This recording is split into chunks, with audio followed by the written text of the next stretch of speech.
Thanks for the opportunity to be here, and it's exciting to be in a room of international people. Right? I'm usually in a room full of Minnesotans when we're talking about this kind of stuff, so I'm happy to be here. So I'm gonna tell you a little bit. How many of you know the word microbiome? Good. So not very many. So we'll start from scratch, which is good. And I'll take you through a little bit about what it is and why it's important from a poultry standpoint. And I'll finish off with a little bit about probiotics because I think those are something. Everybody knows the word probiotic, right? You've heard that word before? Yeah. We'll talk about that. Or some people call it magic foo-foo dust or other things that don't work. Yeah. So I'll start off a little bit about myself. I'm from, like I said, I'm about 1,000 miles from here in Minnesota. This is what I spend most of the time trying to deal with is 2 dogs and 2 kids. But Minnesota, if you've ever been out there, it's known as the land of 10,000 lakes. It's right in the north middle of the United States, or the continental United States. So you can imagine a lot of fishing and hunting goes on out there. So I like to fish. Kids like fishing too. But in terms of poultry production, there's really these pockets of intensive poultry production in Minnesota. So if you look at this chart, this is showing you on the top left here is swine production. It's just shaded by density. And you see most of the swine production is on the southern border of Minnesota. And then Iowa is down here, and Iowa is a big swine producing state. This is cattle dairy, and you can see that it's very much spread throughout, but there's this one county right here, and that happens to be the one I live in, which is the #1 dairy producer in Minnesota, and it's one of the most densely populated dairy production counties in the United States. And then here's poultry, and you can really see that it's all over the state, but really focused heavily right here. And again, that's the same county as the dairy that I just showed you, Stearns County. This is Candy, Ojai County, Meeker County. And those 3 counties matter. If you ever looked at the high path avian influenza outbreak reports that came from the Departments of Health and the USDA, it was talking about these 3 counties because those were where the majority of the flocks had to be depopulated. Once the virus got into that region, it spread to almost every farm or premises within that region within a matter of a month or 2. So it was devastating, 9 million birds lost. And so really the heart of poultry production is right here, and mainly turkeys, but they do broiler chickens as well, and some layers too. So it's kind of a mix of different farms overlaying. If you drive across the country, you'll see everything, a little bit of everything as you drive across it. So it's a little bit different.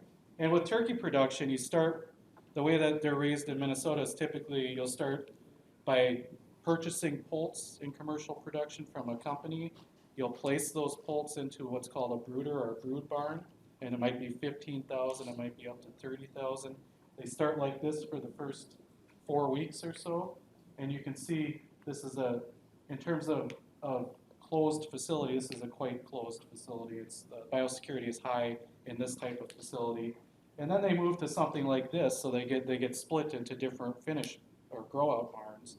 And you can see they get a lot bigger, and then we have these more open air. So you can imagine that when this outbreak occurred, these were the barns that were most greatly affected, as well as some of the breeder premises too. The older birds were a lot more impacted than the younger birds. But in the end, there was really very few of anything left. And so it's hard for me to find good pictures of this because people don't like to take pictures of this, but this is depopulation method of one of the barns where they foam it and kill all the animals in it. So a lot of that went on in 2015, and since then we've been lucky, probably a lot through biosecurity, but I'd say lucky too that it hasn't come back. But that's your disease that you're going to get from my talk. I'm not talking anymore about disease. I'm going to start talking about poultry health the rest of the way through. So I thought I'd give you a little bit about turkey production in Minnesota. But when you think about the microbiome, you have to imagine not a virus isolate, not a bacterial isolate, not a fungal isolate, but you've got to think about it holistically. So we have to think of everything that's there. So if I say what's on the surface of this table? There's a microbiome here. There's probably not very many different bacterial species, but there's a community of bacterial species. So when we talk about the microbiome, we're talking about the whole community and not just one or two different bacteria or one or two viruses. And people have been thinking about this idea for a long time. So in 1973, a guy named Nurmi was wondering, well, can we mess with the bird's gut microbiome and use that to prevent salmonella from colonizing? So obviously we don't want salmonella in the birds, which is an impossible task, but we want to reduce it as much as we can. And so if we can keep numbers of salmonella down, then that's a good thing. So what his idea was to go to an adult bird, take cecal contents, and then essentially grow those cecal contents up a little bit in a very undefined broth, and then orally inoculate young birds and see if there's a protective microflora effect. The healthy gut bacteria, can they protect against things like salmonella? And he found back in 1973 that when he did that, he could reduce the load of salmonella when challenged by 2 logs, which was really nice. So you might say, well, why don't we just do these transplants all the time? Do you know why we don't do this? I can think of a couple of reasons. Any ideas?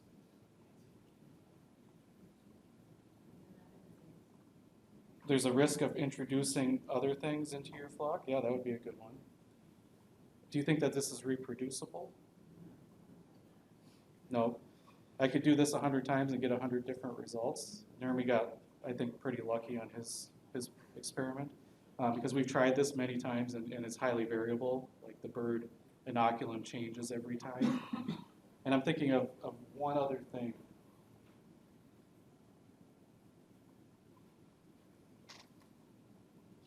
It's illegal. We can't do it here. So everything that gets fed to a bird in commercial production has to be defined, and this would be considered undefined. So in order for us to administer a probiotic orally to birds, it has to be a defined mixture of bacteria or whatever you're going to do. So this wouldn't be allowed. They used to do this, and now actually they have litter amendments that you can buy, and that's less regulated, so that can be more of a mixture. But if it's going into the bird, which is kind of silly because it's all going into the bird, but if it's going directly into the bird, it has to be defined. Okay, so back to the microbiome and what it is. So there's a couple terms here that you may have seen before and you might not really know what it is, but we've got the microbiome, which is the players, the who's there, right? So if I say my turkey's gut microbiome has E. coli, has Clostridium, has Lactobacillus, those are the who's there. But if I want to know what the who's there are doing, like what functions do they perform in a community, we can look at the metagenome, which is the collection of genes. So how many if we look at our bodies, how many microbial cells to our own human cells, what do you think that ratio is of human to microbial? More microbial, I hear? Yeah? Yeah. Nobody really knows the exact number, but it's been thrown out like 10 to 1, 2 to 1, 5 to 1, something like that. But if you think of, I mean, if you think of all of our cells, we've got at least 2 times more microbial cells than our own cells. But what about genes? When you think about function, our own cells produce, what you can debate about the number, 20 to 30,000 genes, right? How many genes does a bacteria have?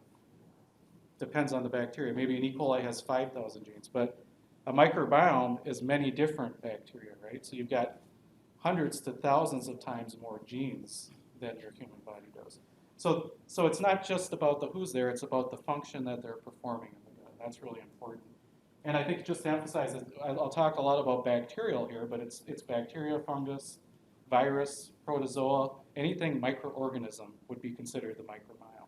So it's more than just the bacteria. But the way the bacteria is the best studied because it's the easiest to study, because we know a lot about the bacteria, and we know that they have certain genes in them that are highly conserved. So if you look at viruses, viral metagenomics, Dr. Keeler can tell you it's tough because there's not a conserved gene that's present in every single virus, right? But in bacteria, there's things that make the ribosomes, and such as the ribosomal RNA, the 16S and the 18S. And we can use those as markers of bacterial who's there. And so that's what we do, is not to have to sequence everything that's there, but we use DNA sequencing of small pieces of the bacteria to figure out who they are and how much of them are there. And that question about what do they do, that's a little more difficult question, but you can get at that with sequencing everything, all of the genes. But I'm going to focus mostly on the who's there for now. And so we've got to go back to basic biology and microbiology. So I've asked this question many times, but how many of you have heard of the 5 kingdoms of life? How many of you were taught that, and how many of you were taught the 3 domains of life? Nobody was taught about any. But so if you go back to when I was in high school, it was a while ago, not too long, but a while ago, 90s, and it was the 5 kingdoms, the 5 kingdoms of life. But now it's shifted because of DNA sequencing. Now we recognize that everything that we were splitting on the eukaryotic side before can now be lumped, right? And in fact, when we look at bacterial and archaeome, which is just a cousin of bacteria, we look at their diversity, it's a lot greater. So we split those up now.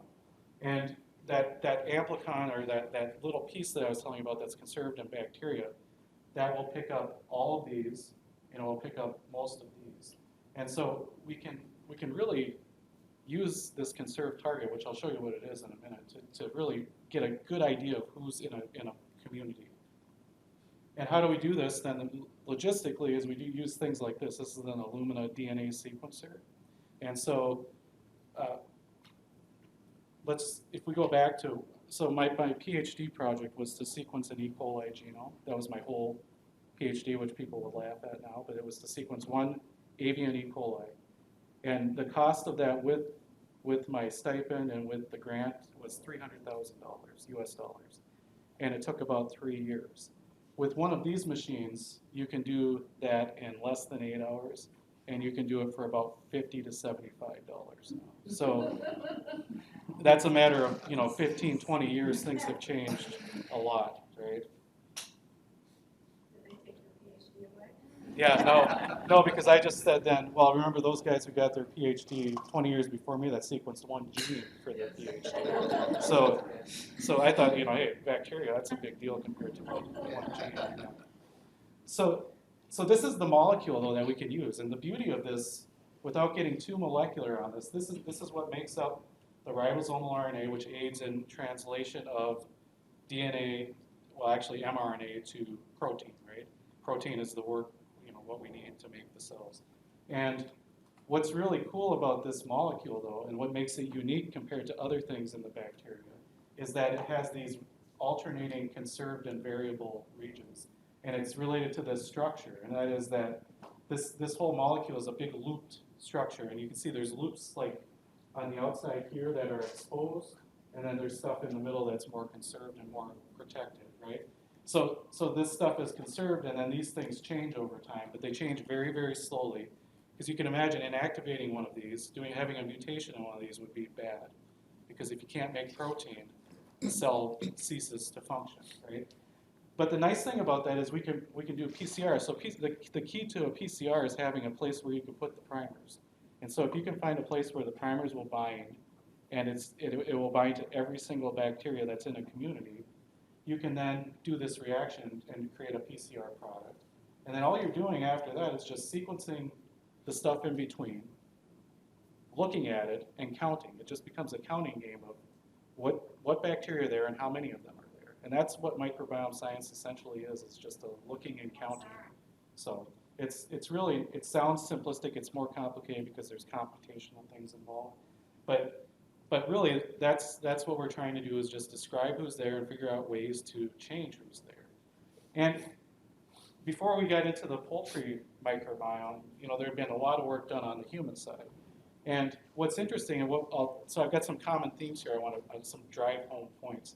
First one is that this is work done in the 1970s again, looking at human fecal material and asking the question, as you go from birth to through adulthood, what's the shifts in the different types of bacteria? And right away, they saw that early on, it's really dominated by E. coli and Enterococcus. And then over time, you get lactobacillus, you get Clostridium, you get Bifidobacterium, you get Bacteroides. These are all the good players in the gut. But there's this period where there's just this spike initially in E. coli and Enterococcus. And it turns out that in poultry, it's the same way. In swine, it's the same way. In every animal we've looked at, it's pretty much the same way. So even though there's all these subtle differences between species of animal, there's a general flow for how the bacteria succeed in the gut, which I think is really, really fascinating. But it gets more complicated because, remember, we're talking about fecal, but in a bird, we can look at fecal material and we can look at the litter environment. But really, if we care about gut development, we've got to look at all the different sites. And we know that there's a different bacterial community in every one of these different sites. So if we go from the small intestine to or actually we start back up in the crop and gizzard and then go to the small intestine and then down to the ceca, we see that there's different function, but there's also different sets of bacteria that you can find there. And so it's hard to, you can't do everything. And so it's, what we've focused on is looking at the distal portion of the gut, mainly the ileum and the ceca, and trying to do a whole lot of that. So that's what I'll get into.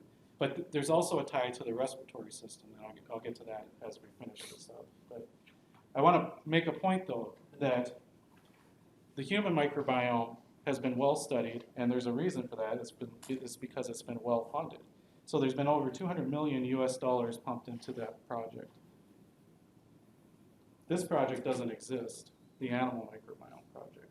And so everything that's done on the animal microbiome side is either funded through small grants or funded through industry funds. So either small USDA grants or industry funds. So it's difficult to do these massive projects without money. And you would think that we would figure out that animals are probably more important to study than the humans are if we're going to understand the entire ecosystem, right? But we don't realize that yet. But I'll give you some. I'm going to show you a lot of these data charts, but I don't want to overwhelm you with data. So I'm going to try to show the charts and give you some take-home messages from those charts. So you'll see a lot of these charts with circles on them. These are called principal coordinate analyses.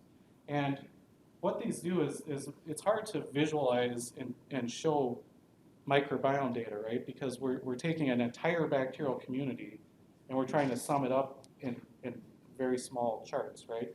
So this is one chart that will do that. So each of these dots represents an individual animal sample, and in this case they're colored by time point. But that dot represents all of the bacterial community, and they're separated by space. And the closer two of these are together, the more closely related those communities are. So we take the whole community, we say how many of them are there, which ones are there, and then we compare the one community to the other community and say how closely related are they. And that's what this is summing up. But this first plot, this is actually pigs, so I know it's probably less interesting to you guys, but let me just show it because it's a nice graph that shows a pig, from birth to finish to market. And you can see some very specific changes in the microbiome, the bacterial community. And this is the cecum, the pig cecum. But you can see changes that correspond with lifestyle changes. So number one is when they're born and they're going through the weaning process, and there's a period of about 24 hours where they tend not to eat much or drink much, and that's that transition from the colostrum to the solid food. And you see that there's this stress period. You can see a very distinct shift. And if I laid out what bacteria is it moving towards, what happens is that there's lactobacillus up here, there's Clostridia down here, and you see this bounce where you lose your lactobacillus. The pig loses the lactobacillus populations, the good bacteria, and gets a lot more of the potential pathogens. Then the pig starts eating, and you see this huge change just from changing forms of food, right? And so I'm driving home the key points of what causes the microbiome to change. So number one, it's stress. Number two, any type of dietary change has a big influence on the microbiome. And then number three, age has a big influence. So when we're thinking about the driving forces of the bacteria in the guts of an animal, we've got to consider all of these. And so you can see there's always a very, these are colored by age, there's always a very predictable shift in the animal's microbiome by age. And that actually is the biggest driving factor. But then stress and diet are important as well. But you can also see beyond that, you can see disease too. So these are broilers, and this is actually 4 different flocks of broilers that we followed over time. And we looked at these 4 flocks of broilers and asked the question, what does their gut microbiome look like? And it turns out that you can see, again, that age-dependent succession. So this is day 0, so these are at hatch, 7, 14, 21, 28, 35, 42. So basically all the way through the growth of the chicken. And you see that as you start at day 7, you move this direction throughout that growth, right? And you end up way over here. But there were some of these greens at day 28 that popped way down here. There were a few of the day 0s down here. There was a couple of day 14s down here that were kind of off the chart. And we started looking at this initially and said, well, why are they must be the wrong label or something, or something's wrong with the sample. But it turns out that all of these samples right here are all from the same flock, and that flock was experiencing colibacillosis, so E. coli problems over these periods of time. And so you can see when there's disease, there's also this thing called dysbiosis. So disease would be a pathogen, but the pathogen can also disrupt the microbiome, right? So the microbiome, in some ways, we think is indicative of problems, but it also could potentially be predictive of problems too. We're not to the point yet where we can use the microbiome to predict a disease coming, but that's where I think the field is probably going. Yeah, question. Of the birds that are in that green circle, did you notice a correlation association between the microbiome and clinical science? Yeah, so that's a good question. So is there a correlation between microbiome and clinical signs? And the answer here was no, because all of these birds sampled were healthy. And I'm going to get to that with the respiratory microbiome in a minute too, about the idea of care, that I think it might be more about load in the environment than necessarily about one bird being susceptible versus another. It was basically all of the birds that came from that flock were falling within this region. Like none of them fell up in here from that flock. So it was like the entire flock just had an abundance of E. coli that messed with the microbiome. Yeah. Is there a correlation between a diseased microbiome and a geriatric microbiome?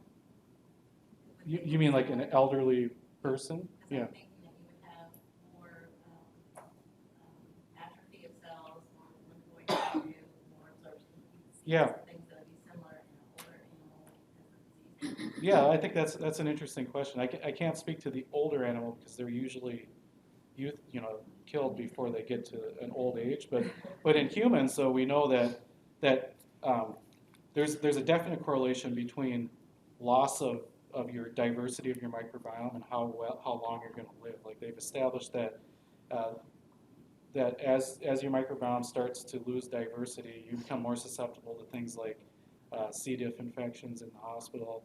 But it's probably related to the immune system, right? So there is that correlation there, but I don't know how it would apply to this setting. But it is important though. Yeah, I wouldn't call it like I wouldn't say there's a direct correlation between what we see in the disease status and what we see in an elderly person. But there's a loss of diversity, and that does correlate. With disease you get a loss of diversity, but it's just probably different ways of losing that diversity. Right? Good questions. Okay, so let's back up beyond the Zika and just say, okay, in a broiler, how do the samples compare to one another? How do the microbiomes of different places in the animal, and then even environmental, how do they compare? So what we looked at with that same data set was cecum, ileum, cloacal swab, and then we also looked at the feed that was placed. We looked at the litter environment. We looked at the sinus and the trachea. So we wanted to look at a bunch of different sites within the bird, but then also the surrounding environment. And it's a bit messy, but I think there's some interesting patterns here. So number one, let's look at the gut samples. So the gut samples are the light green, the light orange or peach, whatever you want to call it. And then these swabs, which are cloacal swabs, so they're the pinks. So you can see all of those are generally up in this area, right? And you see the cecal samples here, the ileal samples here, and the swab samples here. And interesting is that those swab samples are all over the place. I mean, relatively speaking, compared to the cecum and ileum, which are more on a defined pattern. And we figured out that the reason for that is probably related to the problems with using a cloacal swab to do this, is that you've got constant transit and flow of material, right? You've got cecal discharge coming into play with the bird, and that doesn't happen all the time. So it's definitely a more mixed sample, and it's probably not as consistent as if we were to go in and collect the cecum or collect the ileum and look at it there. But look at the trachea, and we'll get to this in a little bit. So the tracheas are all these dark oranges. You can see they're all over the place, but a lot of them look kind of like gut samples, and some of them look down here like traditional sinus samples, which are basically washes of the sinus material. And then finally, the litter environment is the yellow here, and that's just kind of in the middle of it all, right? And that kind of makes sense to me because it's a little bit of a mix of everything that comes out, right? So my point here is that there's a large amount of diversity from bird to bird in its microbiome. It doesn't matter where you go, but you see that these samples don't clearly separate from one another. They're separate, but there's a lot of overlap too, and I think that just reflects the barn environment versus if I was to do this in a human, where they would clearly separate from one another. And why is that? How do humans live as compared to how a commercial turkey or chicken lives? Do we inhale dust? Not as much We as have better sanitation. Hopefully we have better sanitation, right? And hopefully we're not coprophagic or anything like that, right? So there's less of that opportunity, I think, to just mix and match and mingle. And I would hope that if we go into our tracheas, they're not what we see in a broiler trachea, which I'll tell you about in a minute. So feed and litter was taken here. Why water was not taken? Feed and litter? So feed and litter are right here, and they show up down here, very close to one another. Why water was left? Water sample was left. Water. Well, I don't have water. Why it was left? What's that? Why was it left? What was left? Why was it out? Oh, why was the water left out? I don't know why it's not in here. It's not in here. We did water. So here's the catch on that, though, is that the water and the feed, we haven't sampled, we just started sampling that stuff before it comes in. All this was sampled in the barn. And so not surprisingly, when you sample water and feed in the barn, it looks like the barn, basically. What I'm really interested in next is, I can go into a whole thing about water, because we live out in the country in Minnesota, and so we have well water out in that region. It's right close to where all this turkey production is. It's the worst water you've ever seen before. It's the hardest water. I have to have this huge iron filter, this huge water softener, this purifier to make the water clean and not ruin the pipes, right? They don't do any of that kind of, they do a little bit of sanitation with the water, but they're not doing all this filtration. And I think that relates back to nutrient absorption. I think it has a lot to do with the microbiota, because we know there's bacteria in there, because when I didn't have those things installed, if I left the hot water heater for a weekend, you come back and it would smell so bad that you couldn't even stand in the house and let the faucet run because of sulfate reducing bacteria. So we know there's a lot of bacteria coming in through the well system too. So that'd be something that's very interesting to look at, is what does that bacteria look like, and does it have a relationship with this as well? So if you take all those samples and just, if we look at chicken versus turkey samples, you can ask the question, are they similar or are they different? And so when you just lay them out in 2-dimension, so I forgot to mention that these plots are multi-dimensional. So PC1 down here is 1 dimension, PC2 here is a 2nd dimension, but you can do as many dimensions as you want to look at, right? And when you look at it two-dimensionally, they look very similar. They overlay each other really nicely, right? But if you go to three-dimensional, so let me just play this for you if I can get it to work. Oh, there we go, like that. You see how when you start rotating it around, you can see, again, red is chicken, green is turkey. You see that in some planes they overlap, but in a lot of planes they separate from one another. And so this is the bottom line here with the chicken versus turkey, is that if we were to do this by age, these are the early samples, and then these are the older bird samples. And the succession of bacteria always occurs in this direction. It doesn't matter what type of bird it is, but it occurs on different planes. And it's basically the same bacteria that are driving that. It's just different abundances of those bacteria. So chickens and turkeys have essentially the same sets of bacteria in them. It's just how they set up shop and colonize in their gut is slightly different. And the timing of that is slightly different. But overall, they have similar gut microbiomes to each other. So what's in their gut microbiome? So let me show you some box plots. And again, I won't go into all the details, but just to drive home some key points. So we'll start with the ileum of the broiler chicken and say what's in the ileum. And not surprisingly, the dominant bacteria in any small intestinal sample should be lactobacillus. But if you look at this, look at the range. So this is proportion. So if 1 is the entire bacterial community and 0 is none of it, so you could think of this as percentages too, like how much of the community is lactobacillus. It ranges from 0% all the way up to almost 100%. And so while lactobacillus is a dominant bacteria, when you look from bird to bird to bird, they vary widely from one another. And this is the biggest problem with studying these birds. Remember, a lot of these came from, this is just a combination of 4 flocks, but if I separated it out by flock, you'd see exactly the same thing. There's just a large amount of variation in the ileum from sample to sample, from bird to bird. And so obviously, if we can figure out ways to make these more, to bring these closer to one another, then that would be a good thing. More uniformity would be a good thing.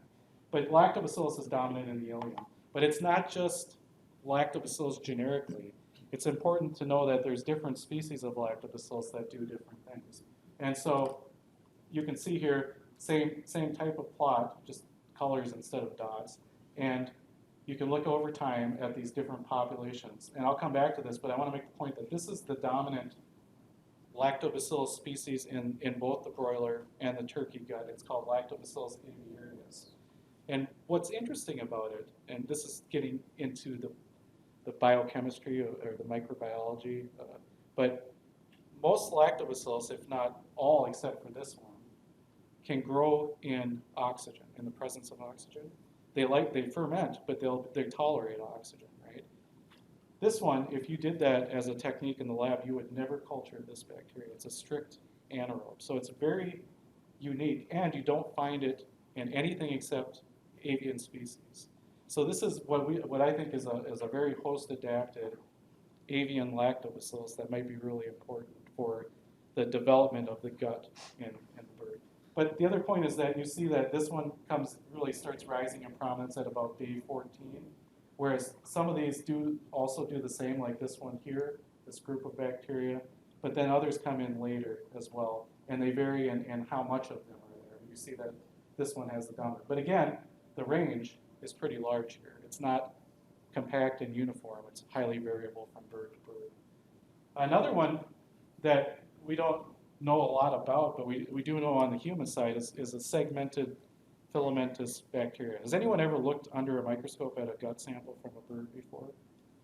Yeah? Have you ever seen like chains of long,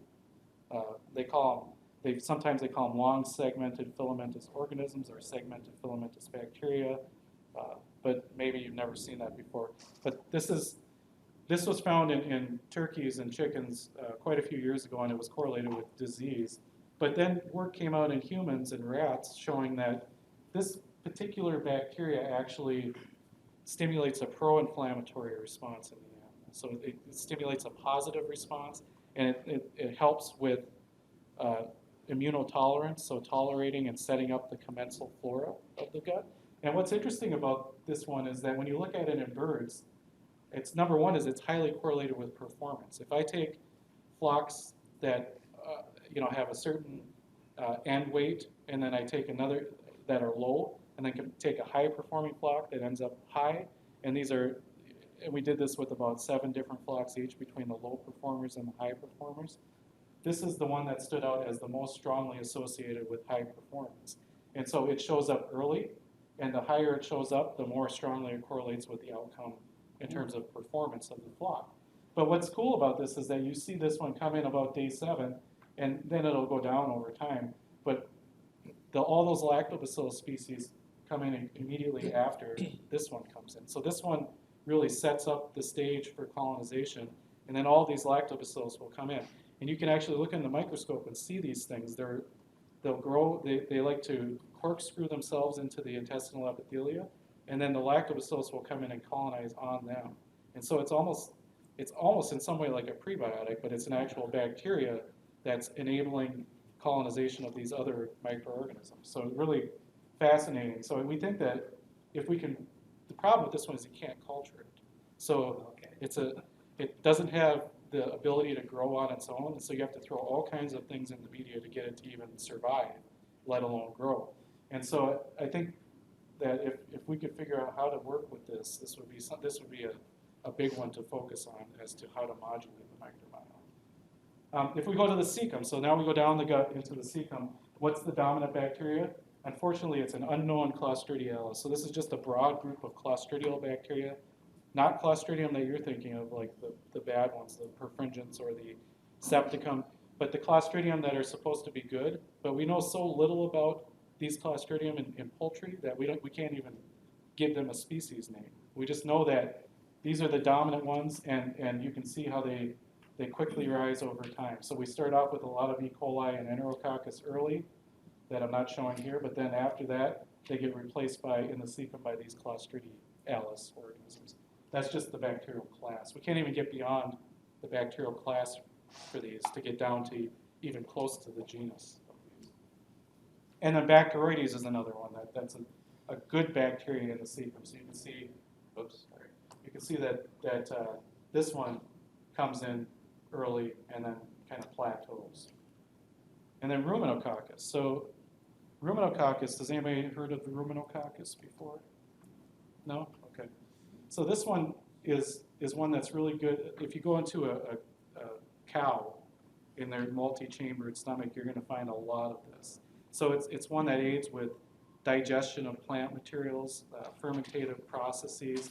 So you don't see much of this in the ileum, but you see a whole lot of it in the cecum. And so this is another one, if you're talking about short-chain fatty acids or butyrate, this organism plays a big role in aiding in those processes in the gut. And that's important because it's been shown that those things link directly to energy uptake in the colonic cells. So we think that these bacteria are really important, but we just don't know a lot about them right now. Okay, so let's move beyond the gut into the trachea. So this might be the most interesting part. So when I think of respiratory tract in an animal, I think of staph, strep, cyanobacteria, maybe skin bacteria. Those would be the things I would expect to be colonizing the mucosa of the respiratory tract. And so we've looked at the trachea and the sinus, and I'll talk about the sinus. But in the trachea,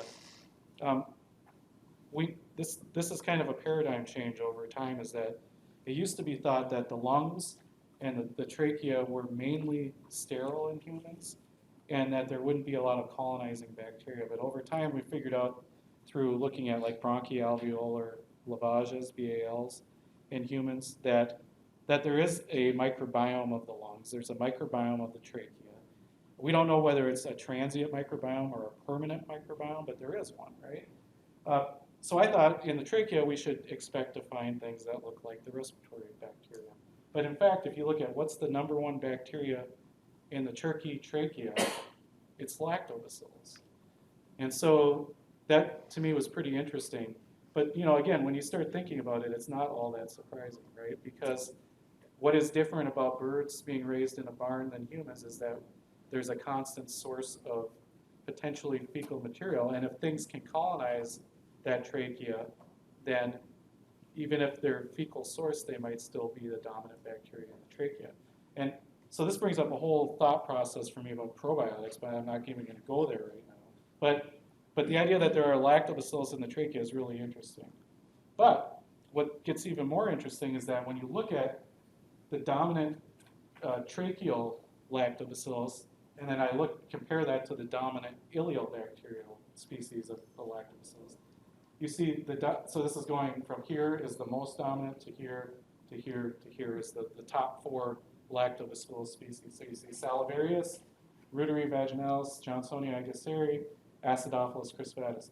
Compare that to the ileum, it's different than the ileum. And what's missing is this one, right? Remember what I told you about that one? Strict anaerobe. Yeah. Probably not going to culture the trachea, right? And so what's happening is that there's a lactobacillus microbiome in the trachea, but it's distinct from the microbiome of the lactobacillus in the gut. Some of the same strains are there because we've looked at the strains, but the overall composition differs between the trachea and the gut. And then when you look in the sinus, and this is some kind of fragmented data, but I just wanted to show you. If we look at so there's a difference. So I said before that the gut microbiome of chickens and turkeys is about the same, pretty similar. But when you look at the sinus and the trachea of turkeys versus chickens, they're quite different from one another. And I'll start with the sinus in turkeys. I'm not showing you the broilers because the broilers, we don't have as much data about that, but it basically shows, okay, let me back up. So if we look at the sinus of broilers and turkeys, they're not all that different, that's what I should say. But when you look at the trachea, they are, okay? So if we look at the turkey sinus, the dominant bacteria are staph, Cyanobacterium, and then there's some lactobacillus that are, but again, it starts high, but then it's much lower abundance, less than 10% of the sinus, whereas in some of those tracheal samples, we're seeing upwards of 50, 60%, right? And then you think of the pathogens, what's bad for the broiler or the turkey? E. coli respiratory disease, right? That's on 35th on the list.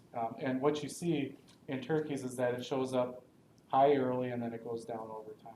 And that's what we've seen that trend multiple times, right? But remember that's way low on the list for potential pathogens. And we don't find any of the other potential pathogens like ORT, Ornithobacterium is a turkey respiratory pathogen, mycoplasmas,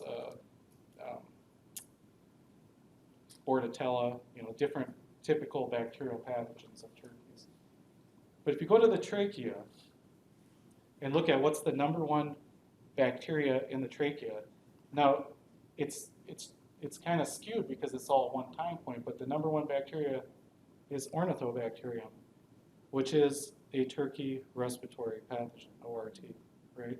That's the number 1 bacteria. Remember, again, these are all healthy birds without any signs of infection or disease. Number 2 bacteria, Bordetella avium, another bacterial pathogen of poultry. Again, showing up high at this particular time point, day 35, right? Lactobacillus is there, but again, it starts out high and then it kind of drops off. E. coli is fairly low as well. You don't see a whole lot of that. And then you get strep. And then you get staph. So the strep and staph are there, but they're, again, at lower abundance. And so what's different in the turkeys compared to the chickens is that in the chickens we had this pretty predictable or more predictable lactobacillus population and then some other things. Here we've got things that are kind of all over the place, but some, if you look at what are the most abundant organisms across the board, it's 3 pathogens, which is really interesting. And then even Mycoplasma ioe shows up as 10 on the list. But I want to show you this last thing about the respiratory tract, just to drive home this point. If you take the dominant bacteria, and you look at them by sample, so these are all individual bird samples, what's really interesting now is if we take, for example, the Ornithobacterium, the ORT, the potential pathogen, and you look at samples that have that in them, you notice that they tend to be dominated by that bacteria. So the birds that have ORT are pretty much dominated by it. ORT has taken over that respiratory trachea, right? When they don't have that green, then they tend to have other bacteria. Same story with the Bordetella avium. If you look at the orange here, most of the samples that have the orange are dominated by the orange. There's a few that have like a little bit of both, right? So some Bordetella, some Ort. And then you've got Lactobacillus, E. coli, and others. But those tend to be more mixed sample. So what I think is happening is that, and again, not diseased, but definitely environment plays into disease. So I think that it just demonstrates how good these potential pathogens are at dominating a trachea or a respiratory tract. And so that probably plays into this whole idea of getting a disease and being susceptible to a disease. I would guess that these birds are probably more susceptible to coming down with an Ort infection than the rest of them. Yeah. Now, do you feel that the colonization takes place and then you get stress or other factors, or is it stress and other factors that make it possible for them to dominate? Yeah, that's the question we're kind of dealing with right now. Is it stress first, then colonization? Colonization setting up stress. So what we're doing with these birds in the next round is we're also doing the host transcriptome of these birds. So we take the respiratory tract and we do global gene expression of all the immune system related genes, and then look at the microbiome, and then ask that question: do they already have and do it temporally? Right. So do we see a stress response before we see it being colonized, or do we see the my guess is that both are happening, that you get some that are colonized and then they come down with disease, they get stressed as a result of that from damage. Right. But I'm sure there's probably others that get stressed from other means of management and then become susceptible to the pathogens. Yeah. Maybe it might even be air quality. I'm sure there's an air quality component to it, right? Yeah. Okay, so where are we on time? I didn't see a clock. Just, Do I have a couple minutes? Yeah? yeah. Real quick, Yeah. before you eat lunch, you're probably Yeah. hungry? Yeah. Let me talk about probiotics just for a couple of minutes. And so we've been thinking about, so we can't do the NERMI or undefined culture, so we've been thinking about ways in turkeys to specifically modulate the microbiome. And so if you go out right now in the US and look at probiotics that are available, there's hundreds of different probiotics that you can use in birds.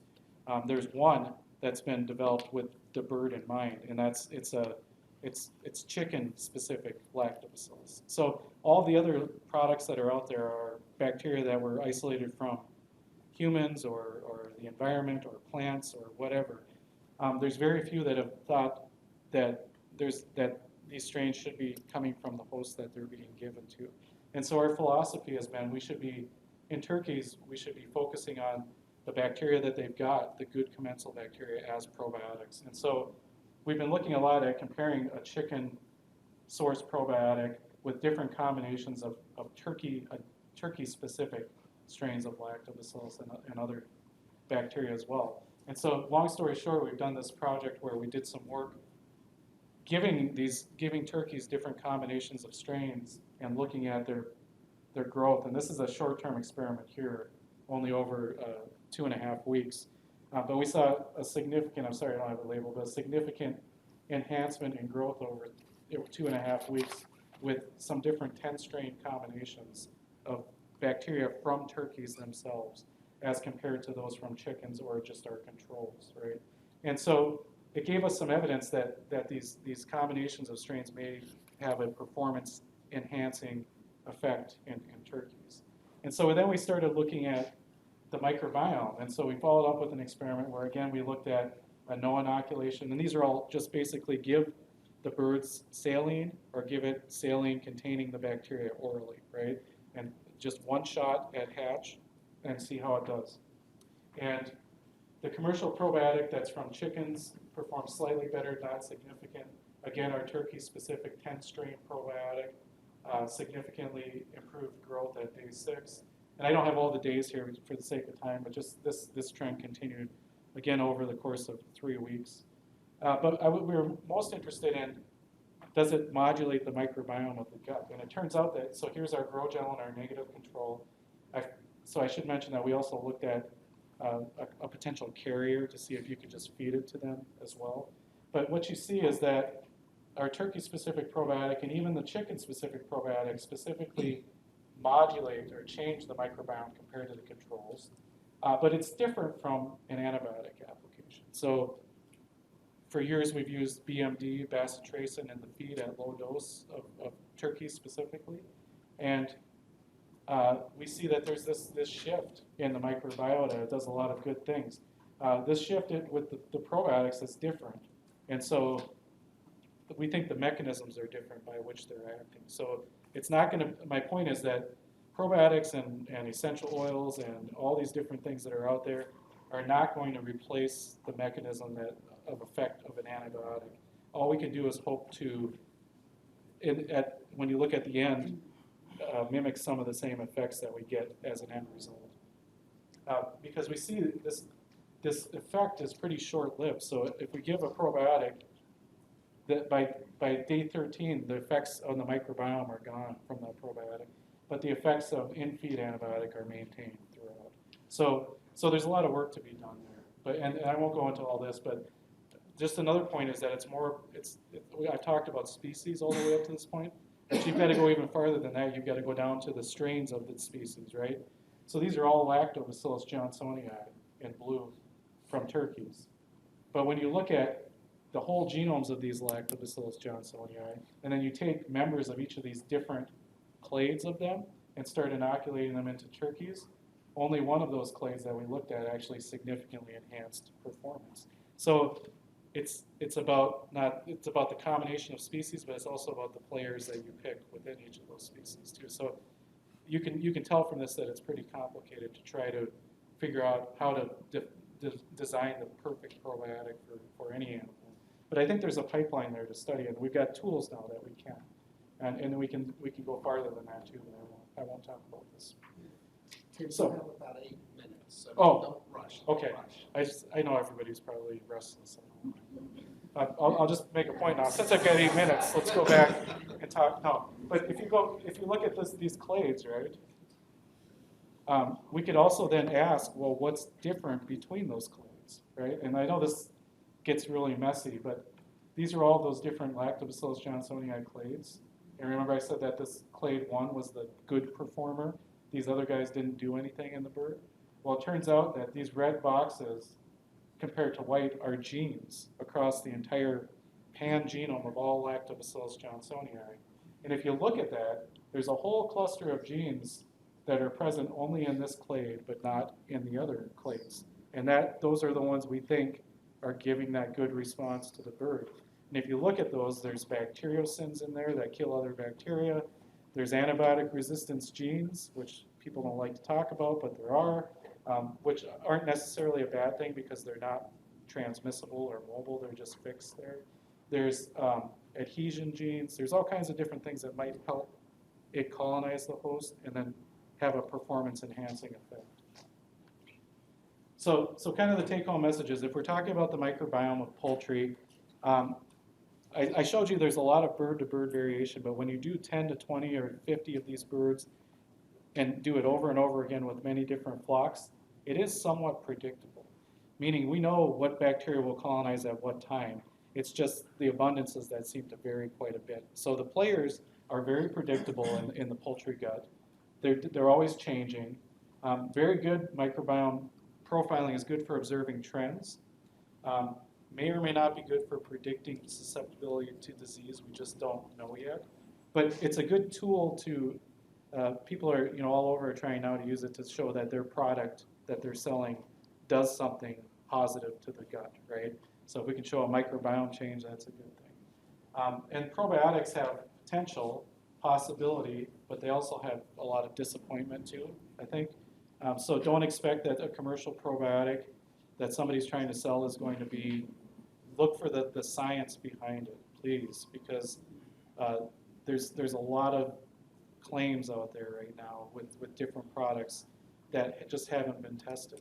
And especially if somebody says, well, this worked in pigs, so it's going to work in chickens. Or this worked in chickens, so it'll definitely work in turkeys, or vice versa.